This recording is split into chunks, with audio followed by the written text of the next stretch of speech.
তো আসসালামু আলাইকুম, সবাই কেমন আছেন? আশা করি সবাই ভালো আছেন। আল্লাহর রহমতে আমরাও ভালো আছি। তো এই যে হচ্ছে দুপুরবেলা রান্না বাড়া করব।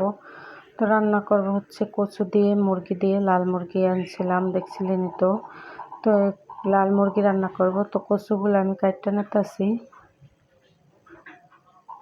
তো এই যে এখন হচ্ছে বিকেলবেলা রান্না বাড়ার জন্য এসে পড়লাম। তো এখন হচ্ছে একটু পিঠা বানাবো। চুলায় গরম পানি বসাই দিয়েছিলাম, এখন লবণ দিয়ে দিলাম।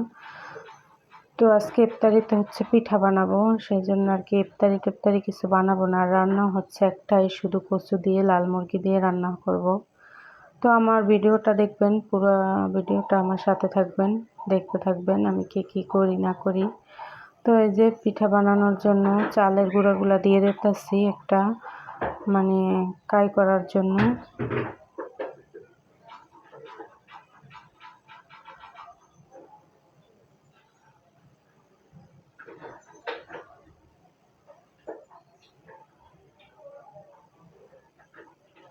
তো এই যে আমি কাই করে নামাই নিছি। তো এখন আবার ভালোভাবে এটাকে মানে মাছতে হবে সুন্দরভাবে, মানে মথে নেব। মথে নিয়ে তারপর হচ্ছে ডিম আর বিস্কিট দিয়েও মথতে হবে।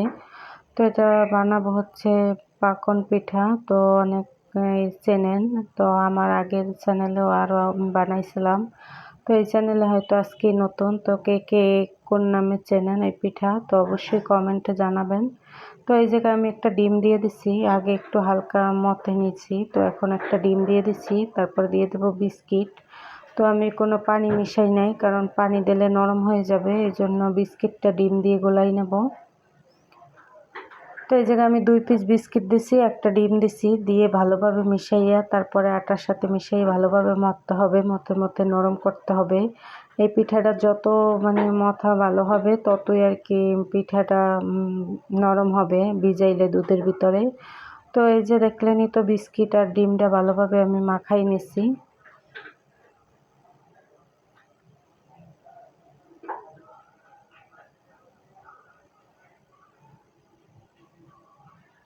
তো এই যে আমি পিঠার শেপ দিয়ে বানাই নিতেছি, এখন ডিজাইন করলাম। তো ডিজাইনটা দেখাইতে পারি না, একটা ফোন আসছিল, কথা বলতে বলতে ডিজাইন করে ফেলেছি। দেখেন আমার পিঠার ডিজাইনগুলো কেমন হয়েছে, কমেন্ট করবেন।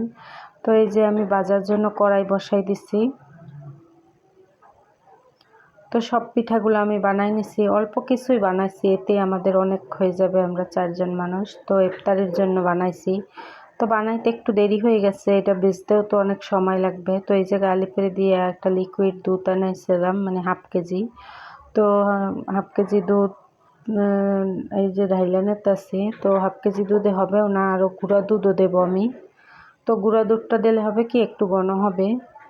তো এই যে আমার পিঠাগুলো ভাজা শেষ, নামাই নিতেছি। তো এক এক করে সব পিঠাগুলোই ভাজবো, আর এদিকে রান্না বাড়ার জন্য আর কি বললামই তো, লাল মুরগি রান্না করব। তো আজকের মাংসটা হচ্ছে মাখাই রান্না করব। তো এদিকে পিঠাগুলো দিয়ে আমি মাংসের মশলাটা মাখাই নেব।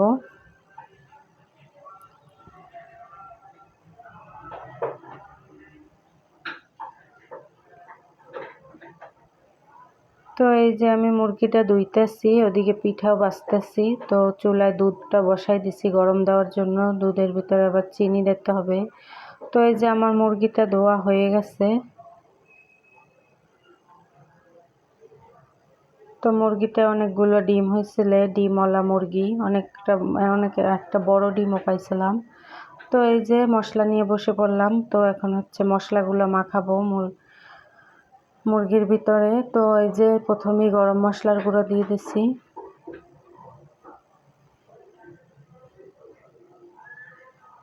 পরে জিরার গুঁড়ো দিয়ে দিতেছি,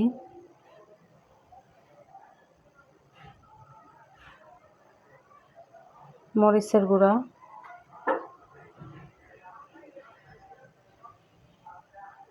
হলুদের গুঁড়া,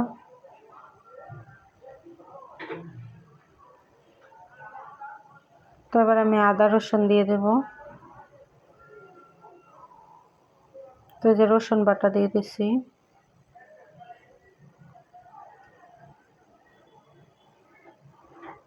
আদা বাটা,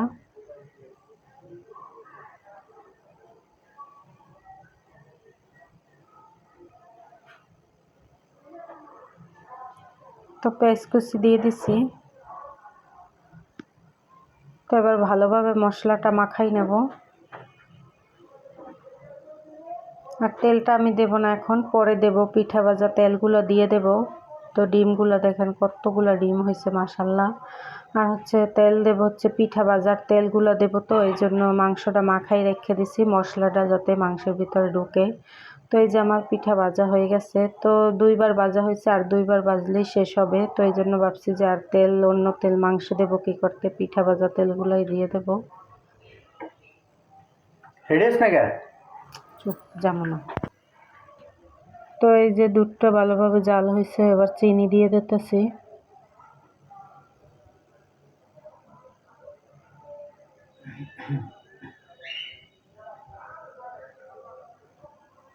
তো আরও জাল করে নেব। তারপর একটু গুঁড়া দুধ দিয়ে দেব যাতে ঘন হয়। এই জায়গায় আমি 1/2 কেজি লিকুইড দুধ দিয়েছিলাম, এখন গুঁড়া দুধ দেবো। আর এই জায়গায় আমি চিনি ডালতেছি। তো প্রথম 9 রোজা পর্যন্ত এই 1 ডিব্বা চিনি খাইলাম 9 রোজায়। তো 1 কেজি চিনি ধরে, মানে এই ডিব্বায় 1 কেজি চিনি হয়।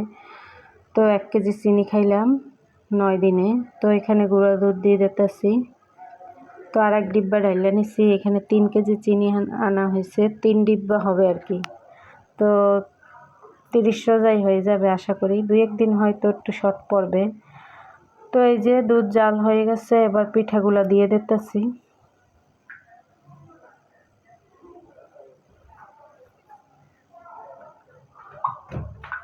তো পিঠাগুলো দিয়ে একটু জাল দেব, না হলে বেচতে দেরি হবে।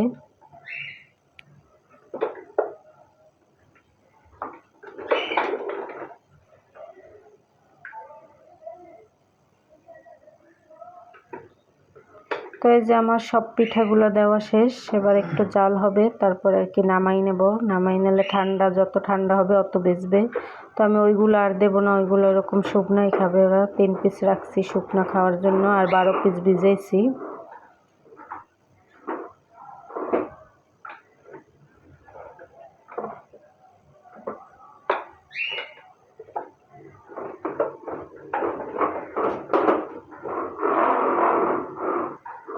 তো এই যে এবার পিঠা ভাজা তেলগুলো, মাংসে তো আমি তেল দিছিলাম না, তো এখন তেল দিয়ে দিতেছি। 3 চামচ তেল দিছি।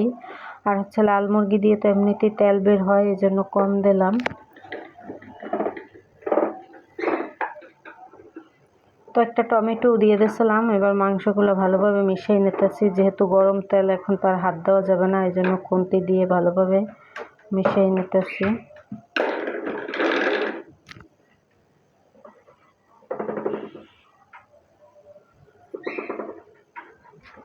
তো এই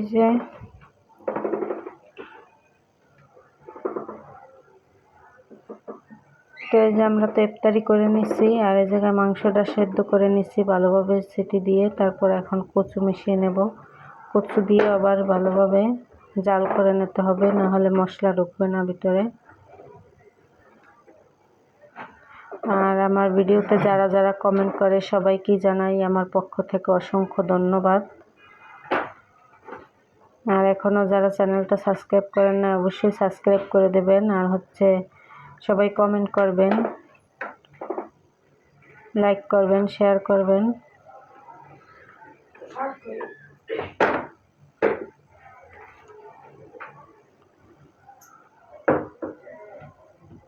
তো এই যে আর একটু লবণ দিয়ে দিতেছি, যেহেতু কচুগুলো দিয়ে দিতেছি, তো এই জন্য একটু লবণ দিচ্ছি। আগেও লবণ দেওয়া হয়েছে মাংসের ভিতরে, তো এখন আর একটু লবণ দিয়ে দিচ্ছি। তো এবার ঢাকনাটা দিয়ে আবার 2-3টা সিটি দিয়ে তারপর আর কি নামাই নেব আমি।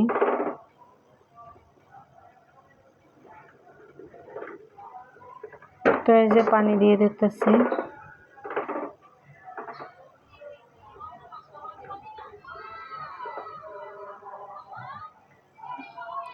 তো এবার ভালোভাবে মিশিয়ে তারপরে আবার ঢাকনাটা লাগাই দেব।